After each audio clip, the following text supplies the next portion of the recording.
Hello and good evening. Welcome to Nationwide on the network service of the Nigerian Television Authority. I'm Ayodeji Makinde. The Federal Executive Council has approved Land Infrastructure Swap Initiative of the Federal Capital Territory Administration. The Minister of the FCT, Muhammad Musa Bello, announced this while briefing journalists after the Council's meeting. State House correspondent Adamu Sambo reports that the Council also focused on ways and means of reducing road crashes in Nigeria. Details would come in the course of this bulletin. Meanwhile, when the Chief of Army Staff designate appeared before House of Representatives Joint Committees on Defense and Army for screening, the House laid bare concerns of Nigerians on state of insecurity in the country. National Assembly correspondent Lami Ali reports. For the second time in 4 months, the House of Representatives is screening a presidential nominee as the Chief of Army Staff. The financial and human cost of the various security challenges is a huge burden. This was again re-emphasized as the screening. Our nation has been besieged by several security issues with banditry, militancy, and self-secessionists stretching our military to the extreme. This must stop. The three services are not always working together in the past, which is probably one of the reasons why we've been having challenges in trying to cope this threat of insecurity. The nominee gave a glimmer of hope as the Nigerian army is already aligning with other agencies and stakeholders to improve security for the well-being of the country. The air component, for example, the naval component, the police component, civil defense, the DSS, and all other elements are there, and including many good willing Nigerians that provide information and support. Before being nominated as the Chief of Army Staff, Major General Farouk Yahya was the Theta Commander, Operation Hadinkai in northeast Nigeria. From the National Assembly, Lami Ali, NTA News. Addressing environmental impacts arising from byproduct of human activities has continued to demand realistic position. This is the view of stakeholders during a public hearing on a bill for an act to establish the National Environmental Research and Training Institute, organized by the Senate Committee on Establishment and Public Service. Dayo Ogunshola reports. Given input on the desirability of the bill, key stakeholders affirmed that scientific research and training on the issue of environment beyond enforcement and regulations required a legal framework. As such, the bill, if passed, will provide a strong template for holistic environmental training and management as obtainable in the developed world. This bill is already in existence as an act in Denmark. This bill is also existing as an act in London. This is because of the plethora of environmental miasma that we have. Establishment of a national environment research and training institute and other matters in Nigeria is therefore long overdue. This way, we may benefit from research into policies, training and research with the establishment of the proposed NTA. Meanwhile, the management of Nigerian Communications Commission appeared before the Senate Committee on Anti-Corruption to present scorecards on the implementation of the National Anti-Corruption Strategy. We will continue to take measures that are of a deterrent nature without being too overly, punitive. But the idea is to ensure that it is not business as usual.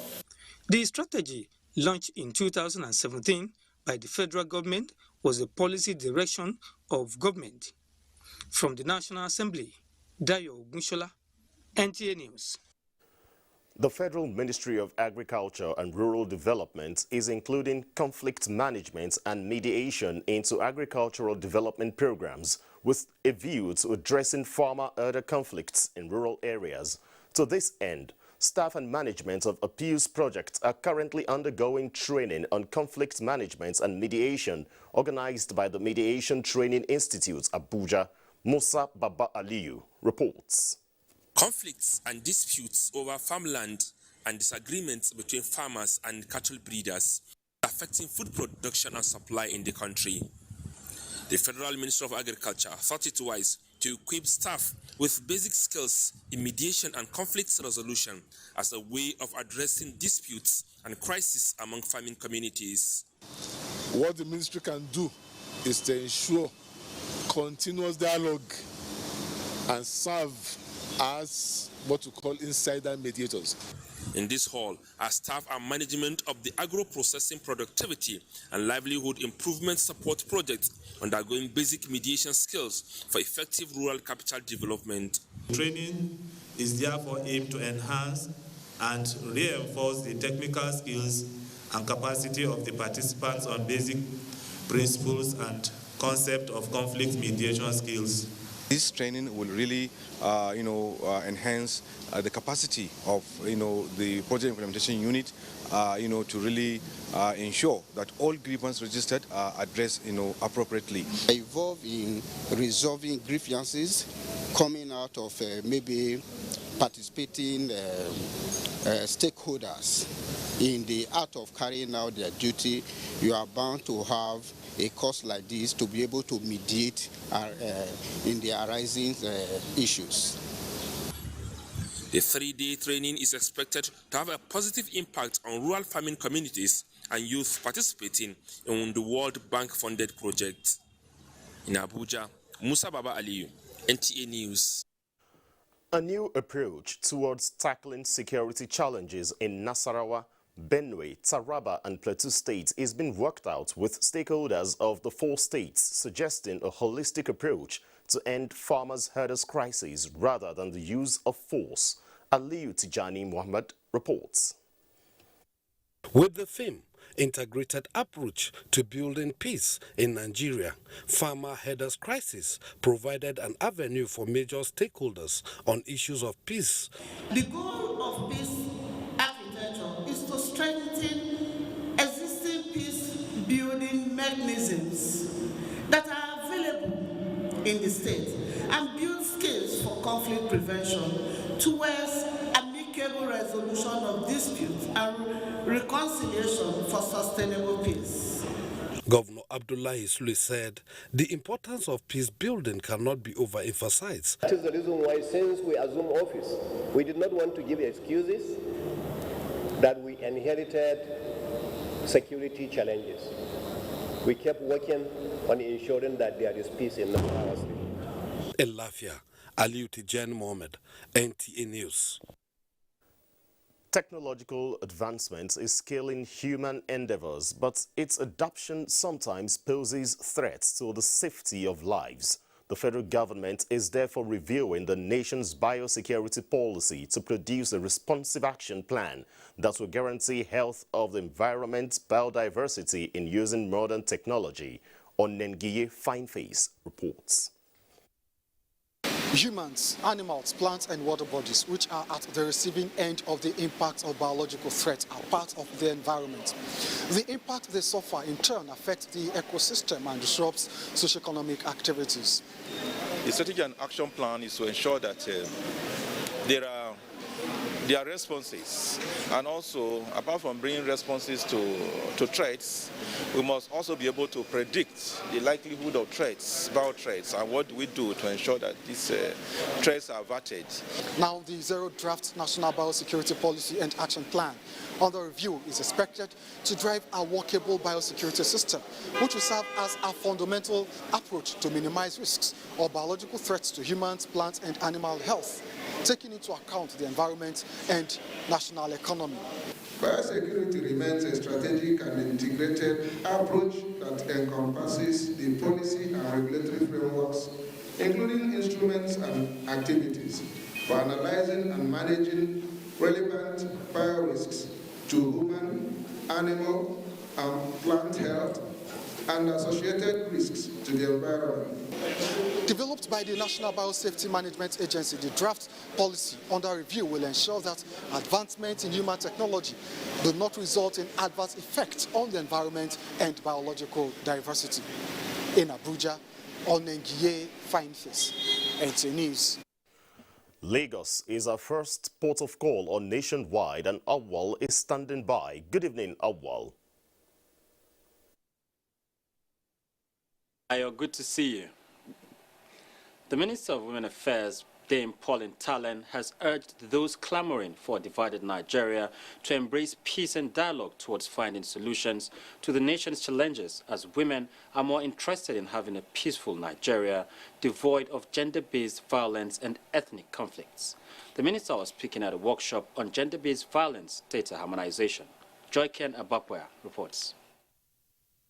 Global statistics indicates that 1 in 3 women experience either physical or sexual intimate partner violence or non-sexual partner violence in their lifetime. The situation is not different in Nigeria, as about 30% of girls and women between 15 to 49 years are reported to have experienced sexual abuse. Though governments through the Federal Ministry of Women Affairs have made progress in the fight to curb the trend, appropriate and timely data has remained a challenge.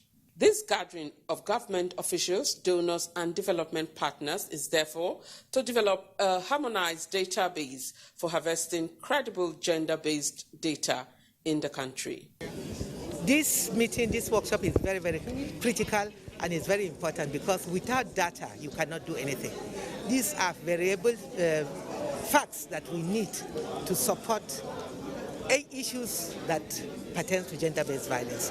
With data, we can be able to defend and address the issues. Participants say a single database will give credence to the fight for a better life for Nigerian women and girls. We are making a lot of headway in ensuring that we have one single reliable indicators that we can contribute to both the national reporting and, of course, the requirement of international reporting. Data gives us direction. Data gives us more insight, evidence-based figures. The 5-day data indicator harmonization workshop is organized by Spotlight Initiative, a partnership between the United Nations and the European Union. In Lagos, Joyken Abapwea, NTA News. Moving on to transportation, despite the closure of Echo Bridge to allow for repair works on its expansion joints, vehicular movement between Lagos Island and mainland is smooth without the much anticipated traffic congestion along the corridor. Adeni Taiwo gives us an update. It was a typical workday morning in Lagos with all the hustles and other trappings that define the nation's commercial capital city. Milling crowd, impatient cars honking, and minor scuffles. One thing was missing though, heavy traffic. Cost 10 is one of the alternative routes designated by the Federal Ministry of Work to ease traffic going to mainland from CMS and Akpobon via Ojuelegba as repair work continues on Echo Bridge. The reality on ground shows that traffic is flowing freely, speaking to the effectiveness of measures put in place to control traffic along the corridor. It's okay. It's not too much like that. The only way we face traffic is when there is construction of the road. The last man and the road safety, they are trying their best to put things in order. I appreciate the way they work this morning. Because everybody have here, the Eco Bridge has closed. So you have here meeting. So by 5:36, everybody be around to control the traffic of Coste. Other alternative routes such as Adenijadele to Adekunle via Third Mainland Bridge and Alaka Stadium Road also experienced free-flowing traffic. Meanwhile, rehabilitation work on the bridge is making steady progress, with engineers fixing the bearing for the expansion joints. In Lagos, Adeni Taiwo, NTA News. You're watching NTA Nationwide. Time now for a break, after which Kemi in Ibadan takes it up from there. Thank you.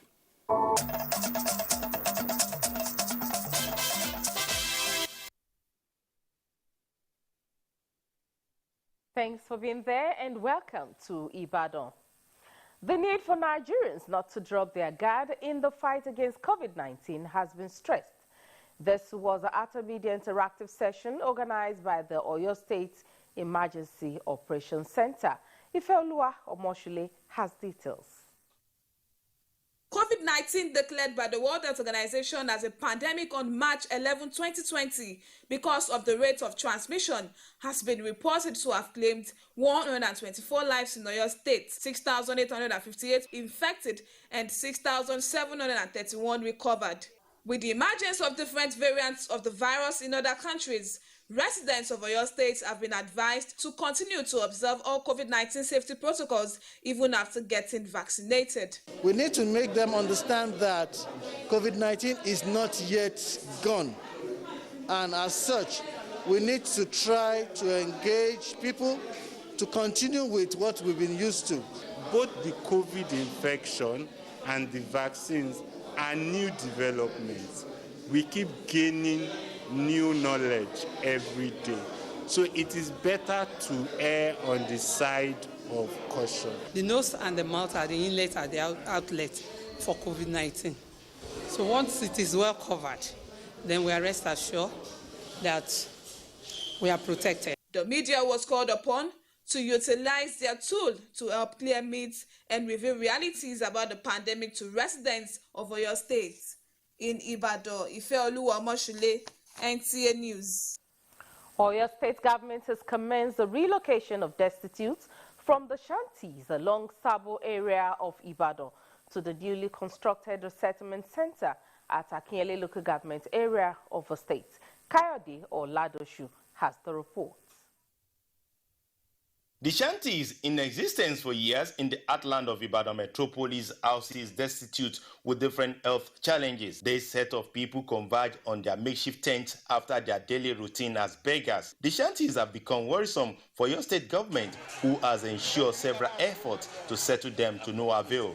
After much persuasion, the destitute have been made to demolish the makeshift tent by themselves. It was a turnaround event for them at the new resettlement center with all the facilities provided by the government. See, there's nothing they can do. They already need it.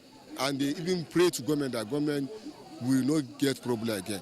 It's good to carry them come here because that place is small for the people, but this place, when government open, is a very big place. The center will serve as an avenue to rehabilitate the destitute to enable them live better lives. We want to take them, all of them, not only that, there are other centers, other places under the bridge that the government is planning to move them out. Basic amenities for improved lifestyle are provided at the center to meet their immediate need. In Ibadan, Kayode Oladoshu, NTA News. That's it from Ibadan. Nationwide continues in Abuja. Good afternoon. Thanks, Kemi. Back here in Abuja, the leadership tussle rocking the All Progressives Grand Alliance, ABGA, ahead of the Anambra governorship poll has taken another dimension as the party's National Executive Committee meeting, which held in Abuja, has announced the sack of two factional chairmen of the party. Timothy Yusuf reports that NEC has also approved the appointment of the party's Deputy National Chairman South, Jude Okeke, as the new acting national chairman. His reports. The 114th NEC meeting of the All Progressives Grand Alliance, ABGA. Since the 2011 general election that our party won the Imo State governorship election, ABGA has not won governorship election in any other state, even in the southeast, except Anambra. In the next few days and weeks, ABGA will commence a genuine reconciliation process. NEC also extended the collection of its Anambra governorship election forms to the 25th of June 2021, as it also rescheduled the primary election for July 1, 2021. Meanwhile, the national chairman of the African Democratic Congress, Ralph Okenwosu, at a media briefing shortly after the party's interfaith prayer conference for the country, has enjoined Nigerians to tirelessly work for the peace and oneness of the citizenry. Nigerians, wherever you are, get up and talk to your political leaders. Let's all of us get up and say, our political leaders, don't stop dividing us. Ahead of the November 6 Anambra governorship election, the national chairman announced the readiness of the party and urged all to team up with government in its efforts to secure the protection of lives of the people. In Abuja, Timothy Yusuf, NTA News. The Independent National Electoral Commission, INEC, will no longer create voting points. INEC Chairman Professor Mahmoud Yakubu stated this while announcing the conversion of more than 56,000 voting points to polling units. Mie Ogidi reports. An extraordinary scenes on election day for the past 25 years, but they may not exist anymore. And the glory of our democracy to unveil the new polling units in Nigeria. Journey of determination, commitment and faith by INEC and stakeholders have given birth to the delivery of 56,872 new polling units, bringing the total number to 176,846. By zonal analysis, Northwest comes first, followed by North Central, Southwest, South-South, Northeast, and Southeast. Lagos, Kano, and Kaduna states top the table, while Ekiti, Bayelsa, and Gombe are at the bottom. For subsequent elections, beginning from the Anambra State governorship election, holding on 6 November 2021, there will be no voting points anymore in Nigeria, only polling units. During the exercise, 749 polling units in inappropriate locations were removed. Of this figure, 232 were removed from private properties, 145 royal palaces, 6 mosques, 21 churches, and 9 shrines. The completion of this exercise serves as a forerunner to the continuous voter registration exercise coming up June 28. 25 years old challenge finally settled. That is the issue of the polling units. But there are 2 more challenges ahead of INEC. These are the governorship elections in Ekiti and Osun states. And the commission has fixed 18th of June 2022 for the governorship election in Ekiti state, while that of Osun state is slated for the 16th of July 2022. And the commission says it is prepared for the task ahead in 2022. Mie Ogidi, NTA News. You're watching Nationwide on the network service of the Nigerian Television Authority. Let's go over now to our Jos Network Center where Zenret is standing by. Hello, Zenret, it's over to you.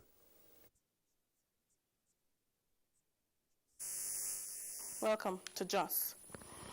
Management of the University of Jos has established a Center for Excellence in Food Security as part of measures to address food insecurity by the federal government. To this end, the institution has inaugurated a 7-man committee. Ijoma Ezemina reports.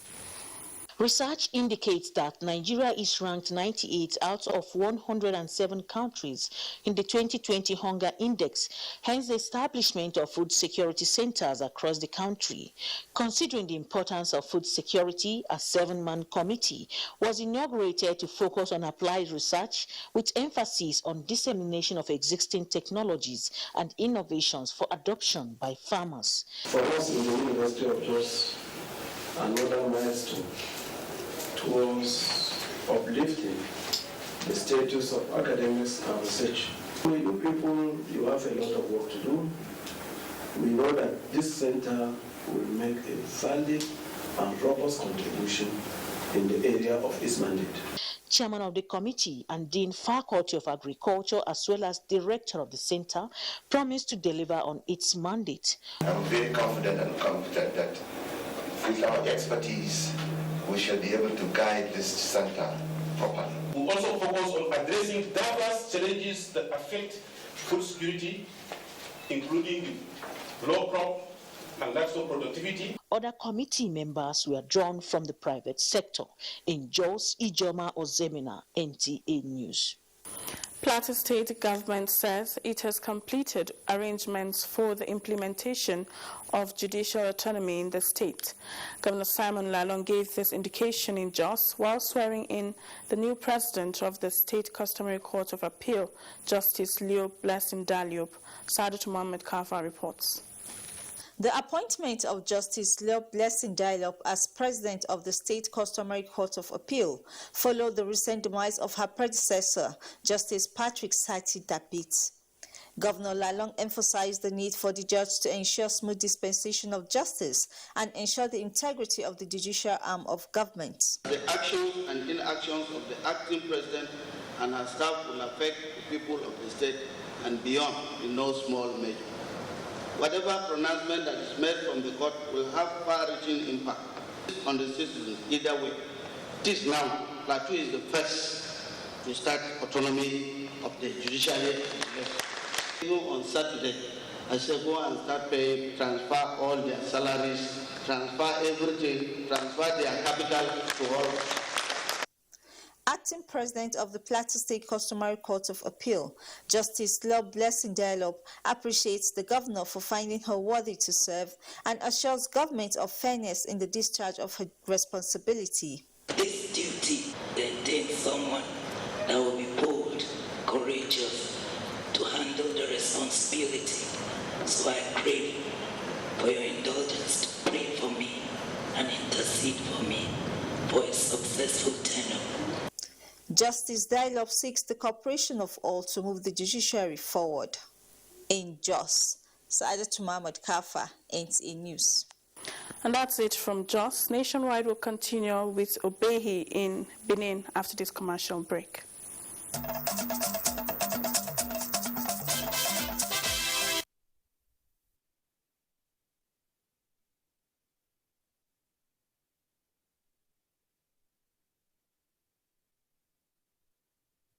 And welcome to Benin. The infrastructural and academic reforms of the University of Benin, in collaboration with the federal government's Tertiary Education Trust Fund, TETFund, is yielding positive results in the institution. The Vice-Chancellor, while inspecting ongoing projects, reiterates commitment to collaborate with the federal government and other key players to achieve the mandate of the university. Ivie Oyakire reports. The projects inspected include those initiated by the Vice-Chancellor but sponsored by TETFund. The ongoing construction of the 28 office building mainly for senior professors was the first port of call. The tour then moved to the Food, Science and Human Nutrition building, which is near completion. Other TETFund projects inspected include the International Male and Female Hostel, the construction and furnishing of twin lecture theatres. The construction has resumed of College of Medical Sciences, Block 24, a federal government project that was abandoned since 2013. The faculties of Law, Agriculture, Pharmacy and Environmental Sciences also benefited from the 1,500 upholstered lecture seats interior furnishing project. Anything that empowers this mandate actually is empowering the students, the staff, and then our output in terms of graduates will not only be marketable locally but internationally, because we're trying as much as possible to drive the system with the best practices, global best practices, and these projects are going to enhance that. We have the architectural design, we have the civil structural design, we have the mechanical electrical design, and the bill of quantities, which specify the various standard specifications for the construction, and we are complying with them. Professor Salami is emphatic that under her watch, there is zero tolerance for education corruption. The excursion tour was rounded off with a visit to the University of Benin Teaching Hospital, where the construction of 250 capacity 2 lecture halls for medical students undergoing their clinicals is ongoing. In Benin, Ivie Oyahiri, NTA News. The wife of Ekiti State Governor Erelu Bisi Fayemi has again advocated for inclusion of sex education in school curriculum as a means of building the confidence of girls against various forms of sexual violence. This was her submission in commemoration of the 2021 Day of the African Child. Ayodeji Ogunshaki reports. Over the years, children of age continue to suffer different forms of societal violence, most especially sexual harassment, a situation that negates the numerous policies that protect their rights, as well as the reasons for the commemoration of the Day of African Child. Children emphasize that there should be political will and effective implementation of policies to protect their rights and keep them safe from all forms of violence. Their inability to secure their daily food prompts parents into giving out their children. The wife of Ekiti State Governor Erelu Bisi Fayemi said there must be detailed attention to the school curriculum with particular focus on sexual education for specific age groups in primary and secondary schools to prevent violence and promote gender equality. I am a strong advocate of the inclusion of sex education within the limits of what is appropriate for the different ages. Speakers at the program advocate commitment by government at all levels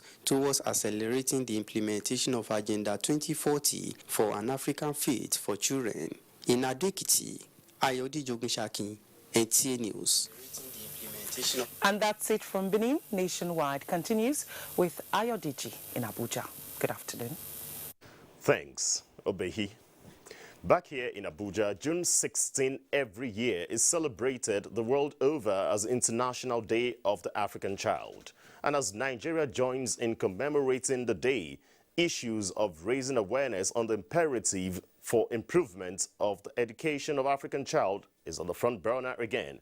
This year has as its theme, 30 years after the adoption of the Charter, accelerates the implementation of Agenda 2040 for an Africa fit for children. Also, it's been instituted since 1991 by the Organization of African Unity in honor of those who participated in the Soweto Uprising in 1976. I have with me in the studio Dr. Hajo Sani, Nigeria's ambassador and permanent delegate to the United Nations Educational, Scientific and Cultural Organization, UNESCO. Good to have you on Nationwide. Thank you very much. I'm happy to be here. Now, let's start with the barriers African children face in order to receive a quality education, and how can this be addressed? If you look at the history of the African celebration of the African Day of the African Child, you know that it all started as a result of lack of education for the children. You recall that the children in Soweto in 1971, about 20 of them protested against quality education, and specifically they were agitating for them to be taught in their own language. So that we should also make reference, know that that's the origin of the celebration of the Day of the African Child, which has taken an international dimension, which all United Nations agencies, including the UNESCO, has adopted as a major agenda in terms of improving the quality of education for the African child. And we look at it, the challenges are so many. The challenges can be referred to and look from the perspective of poverty. Poverty as a result of inability for the children to go to school on the path of their parents. as well as which we call as lack of access to education, completely lack of access of education. This is one major problem of the African child. So when we look at it, the international communities, UNESCO as an agency, a specialized agency of United Nations that focuses in the area of education, communication, social and human science, information and culture, which these factors cut across the development of the African child. Unless these factors are reviewed and looked at critically, just like what UNESCO has started partnering with its sister agency UNICEF in looking at the issue of out-of-school children. And they came up in partnership on that initiative on out-of-school children to look at through the data to be able to see that invisible, those invisible children that have not been able to have access to education. This is very critical. So I think the way forward is looking at some of these strategies critically, and not just at the international level, but to be able to bring it down to the level of the understanding of the common man, especially parents, to understand their role in terms of supporting the children in their development and educationally. Now, let's talk on how certain cultures and myths have been hindering potential of the African child in educational and other areas. Yes, we look at it. When we look at SDG, since the advent of Millennium Development Goals, now the SDGs, we have this SDG 4 that is actually specifically on education. Looking at it, we see there are so many cultural factors impeding, against the development of the African child in respect of gender. And we look at it more on the female gender, more on the girl child. Why? Because traditionally, the girl child is being denied access to education for many reasons, which are basically cultural and traditional. So we need a lot of advocacy in that. I know so many are going on, but we need to actually come up with a more different strategic approach in which we can now create a station that will give us the kind of focus we need in terms of increasing the access to education by children, African children, irrespective of gender. Now, finally, how can we totally eliminate violence against African child? Violence against African child, which is becoming very common, especially in my country, Nigeria, since we've been battling, even when I was heading the office of the First Lady, one of the main issues and the focus which the First Lady has been so passionate about is gender-based violence, especially with the advent and the rise in the number of rapes on children, the minor. We look at it as a very serious issue, and the only thing we try to see that has to be done is to bring justice. I think there is lack of legal improvement in the term of the legal measures that needs to be taken by those who are perpetuating the gender-based violence. As such, I think the legal institutions, non-governmental organizations, and all stakeholders, we need to come together and look at it critically so that we can achieve the desired goal. Let's have your final thoughts as we celebrate the Day of the African Child. Is there any future? Well, yeah, of course it is. When I review my personal development as a child, I look at it, it happens to be I'm one of those successful girl child that has been able to surmount all the challenges and be able to achieve what I'm able to achieve now. So I reflect my life on the life of the African child and see that, yes, we need quality education, we need access to school, we need attainment, and we need retention in school by all children. I think if this strategy is adopted, we should be able to increase the number of our children in Africa in schools. Dr. Ajosani, thank you very much for coming on Nationwide. Thank you very much. I've been conversing with Dr. Hajo Sani, who is Nigeria's ambassador and permanent delegate to the United Nations Educational, Scientific and Cultural Organization, UNESCO, on the Day of the African Child 2021. Let's move on to Nationwide and tell you that Nigeria's succession plan under democratic leadership has remained a model for achieving a robust economic and political transformation of the country. The positive trajectory dominated discussed on NTA's current affairs program Tuesday Live, while addressing and assessing democracy as a tool for nation building. Abubakar Usman Akwanga reports. 22 years of democratic experiment under the Fourth Republic has created a huge platform for Nigerians to pursue their legitimate demands and uphold the sanctity of national sovereignty. We tend to underrate our achievements and look down on the gains that we have made.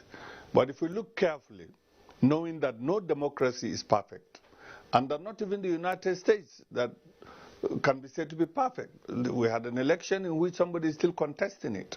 Now, while these norms are shaping the lives of many Nigerians, few miscreants are frustrating genuine efforts of government in building a strong and viral Nigeria that will entrench stability and foster social cohesion. The electorate should also ensure you vote for the right people. Vote for independent people that you can hold accountable. Vote for the people that can go and work for you, to ensure that if any governor misbehaves, you can call him to order. But as of now, checks and balances at the lower level is really weak. Guest on NTA Tuesday Live admits that the 22 years has been eventful despite challenges to nationhood, and appealed for the cooperation between arms and tiers of government for sustainable progress. The elites or the persons who are in government should know that being in government means service. It's not about yourself, it's about the people. It's not about what do I keep, what do I take back. It's about what do I give back or put in? How will I be remembered for how I have exercised the functions of this office? As the nation's democracy grows to maturity, stakeholders say participation and inclusiveness in active governance should be the hallmark of development politics. In Abuja, Abubakar Usman Akwanga, NTA News. The Nigerian Navy is to move its special boat service to Kano. Navy Chief of Policy and Plans, Rear Admiral Christian Ezekobe, disclosed this when he called on Governor Abdullahi Umar Ganduje of Kano State. Abdullahi Mustafa has the report. The 10-man delegation came to Kano at the instance of the Chief of Naval Staff, Vice Admiral Awal Zubairu Gambo. Among messages brought, leader of the delegation and Naval Chief of Policy and Plans, Rear Admiral Christian Ezekobe, stated, "Are a concluded plan to establish a Nigerian Navy comprehensive secondary school in Kano." Most Nigerians do not know that the #1 special forces in the country today is domiciled with the Navy. We have the Nigerian Navy Special Boat Service. They are the most potent in Nigeria today. They are trained by the American SEALs and the British Special Boat Services. So that component of their training that has to do with desert warfare could be moved to Kano State. He also told the governor that the Naval Officers' Wives Association is planning to establish a 200-bedded hospital for less privileged in Kano. Governor Abdullahi Umar Ganduje, while expressing gratitude to the Navy High Command for the developments brought to Kano, assured of support towards actualization of the project and successful conduct of the conference. In Kano, Abdullahi Mustafa, NTA News.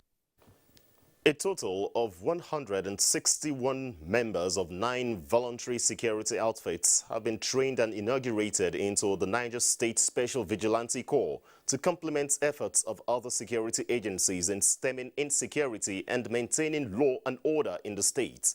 Niger State's Governor Abubakar Sani Bello, who inaugurated the Special Vigilante Corps, handed over 10 Toyota pickup vans and 20 motorcycles to ease their task. Usaina Musa reports. The State Special Vigilante Corps, which comprised of 9 voluntary security outfits, were harmonized after a series of negotiations to checkmate the activities of thugs and other criminal elements in their communities. The Special Vigilante Corps, who were presented appointment letters by the state government, were trained for 2 weeks at the police training school and are expected to assist in curbing youth restiveness to complement conventional security agencies. To enhance effective service delivery, the Vigilante Corps were supported with 20 motorcycles and 10 pickup vans. The threat in Mina is different from the threat outside. These special vigilantes you are seeing, you will recall that about a month ago, almost on daily basis, you have youth coming out with cutlasses, fighting themselves.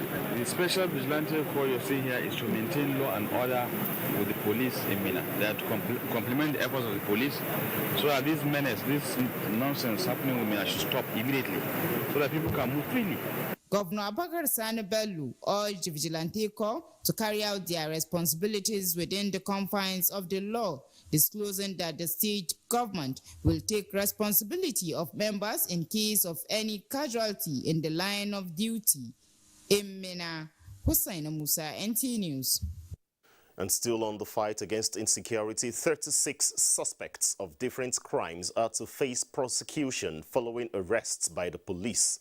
Francis Form reports that the suspects who were paraded at the Special Tactical Squad Office, Guzape, Abuja, include vandals of railway locomotive sleepers arrested in Nasarawa, Benue, and Cross River states. These 3 trucks loaded with rail track materials allegedly stolen by these suspects were being conveyed to the end receiver in Cross River State before it was intercepted by operatives of the Nigeria Police Force. We want to appeal to citizens out there, and particularly members of the communities who are hosts to some of these facilities, to take ownership of these facilities. This 60-year-old man is the leader of the gang of kidnappers who specializes in concealing arms and ammunition in the engine compartment of his vehicle and moving them safely from one location to the other. Because of his age, police personnel, security agencies on the road will traditionally, in the best African tradition, extend a lot of courtesies to him. And this is how he beats security. Another gang of 5 specializes in stealing cars using master keys purchased at the rate of 5,000 each. The suspects confessed to have stolen more than 30 cars. 30 cars. When you steal a car with the master key, you used to give this allergy so that this allergy will go with the car. For me, I used to stay like standby. When person park, I used to follow him so that I will see where he's going to enter. 12 assorted weapons, 20 AK-47 magazines, 346 rounds of AK ammunitions, 24 rounds of live cartridges, cash sum of 1.4 million naira, 6 stolen cars, and other valuable items was said to have been recovered from the suspects. Franks is from NTA News. Moving on to sports now. With less than 37 days to the Tokyo 2020 Olympics, Nigerian athletes have intensified training to win medals. In this special report, correspondent Clement Oloruntoba assesses Nigeria's chances in athletics. As the world awaits the official opening ceremony of the Tokyo 2020 Olympics in Japan on the 23rd of July 2021, one prominent sport that always steals the show is athletics. Nigeria made a debut at an Olympic Games in 1952 in Finland and have featured 16 times. Nigeria has so far recorded 25 medals in 16 Olympics, with athletics as a sport producing 13 medals. In athletics, the athlete achieves qualified standard by qualifying time or by world ranking. Whichever way, the 2020 Tokyo Olympics will not be an exception. Preparations for better outing have so far commenced, as athletes are already in camp for those that have qualified, while those that have not qualified still have another chance. What is left for the team? The relays. Yes, Nigerians are yet to qualify for the relays, which is the 4x1, 4x4. And we're sure we'll be picking a ticket, hopefully, this week. The caliber of athletes in camp right now, they are very, very young. And I can tell you authoritatively they are athletes for the future. And my expectations for them is very high. I know they will go there and make a very, very good impression. Nigerian athletes will be taking part in field and track events, which include 100 meters, 200 meters, 100 meters hurdles, 200 meters hurdles, 400 meters, men's shot put, women's long jump, women's triple jump, and women's hammer throw. Everything is going on well. The training is going on, and we are getting ready for the national trials. That is the last qualification. As the athletes go for the national trials this Thursday, Nigerians will be hoping for a better outing from the athletes to surpass their previous records. In Abuja, Clement Olorutoba, NTA News. Nationwide, thanks for watching. I'm Ayodeji Makinde. Please remember to stand with the NTA in the fight against rape and rapists to be a star. On behalf of the entire production crew, good evening.